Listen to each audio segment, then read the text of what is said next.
राधे राधे, हरे कृष्णा। कैसे हो आप सभी लोग? आशा करती हूँ आप सभी परम मंगल में होगे, स्वस्थ होगे, अच्छे होगे। आप लोगों के द्वारा पूछा गया प्रश्न, सावन का महीना चल रहा है और भगवान शिव से संबंधित है। आप लोगों ने प्रश्न पूछा है, क्या लड़कियां शिवलिंग को स्पर्श कर सकती हैं? क्या महिलाएं शिवलिंग को जल चढ़ा सकती हैं? क्या गर्भवती महिलाएं शिवलिंग को स्पर्श कर सकती हैं? क्या घर में शिवलिंग रख सकते हैं और महिलाएं शिवलिंग को स्पर्श कर सकती हैं, टच कर सकती हैं या नहीं? या फिर महिलाएं शिवलिंग की पूजा अर्चना वंदना कर सकती है या नहीं? उत्तर दूंगी मैं शिव महापुराण के अनुसार। ये देखिए शिव महापुराण मेरे हाथ में है, तो शिव महापुराण में जो वर्णन दिया गया वही मैं आपको बताऊंगी। चाहती हूं कि शिवलिंग का अर्थ क्या होता है। शिव का अर्थ होता है भगवान शिव, ठीक है ना, भोले बाबा भगवान शिव, सभी जानते हो भगवान शिव। लिंग का अर्थ होता है प्रतीक, अर्थात भगवान का एक चिन्ह, ठीक है ना। लिंग का अर्थ होता है प्रतीक या फिर चिन्ह, अर्थात भगवान शिव का एक चिन्ह या फिर भगवान शिव का प्रतीक। इसलिए अर्थ होता है शिवलिंग का।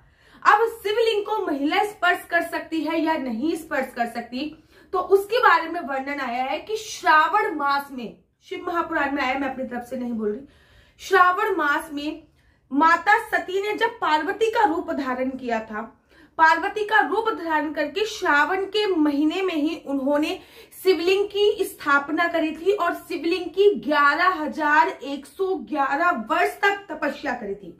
माता पार्वती ने शिवलिंग की स्थापना करी पहले, फिर शिवलिंग की 11,111 वर्ष तक तपस्या करी।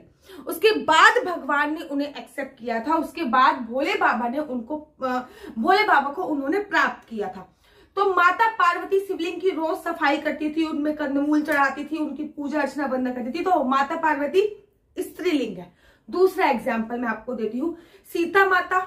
रामचरितमानस के अनुसार जब भगवान ने समुद्र से जगह मांगी कि मुझे समुद्र दो, मुझे लंका पे चढ़ाई करनी है, तब वहां पे एक शिवलिंग की स्थापना करी थी, जिनकी उन्होंने 3 दिन तक तपस्या करी थी।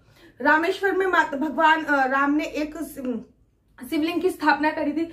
जब लंका पे विजय प्राप्त करके भगवान राम माता सीता को लेकर आ रहे थे, तब रास्ते में वही समुद्र पड़ा और वही रामेश्वर, वही शिवलिंग पड़ा। तो भगवान राम माता सीता को लेकर वो रामेश्वर वाले शिवलिंग के पास गए और बोला कि इन्हीं की कृपा से मैंने तुम्हें जीता है, इन्हीं की कृपा से मैंने तुम्हें पाया है, दोबारा पाया है। फिर भगवान राम ने और माता सीता ने मिलकर उस शिवलिंग की पूजा अर्चना वंदना करी थी।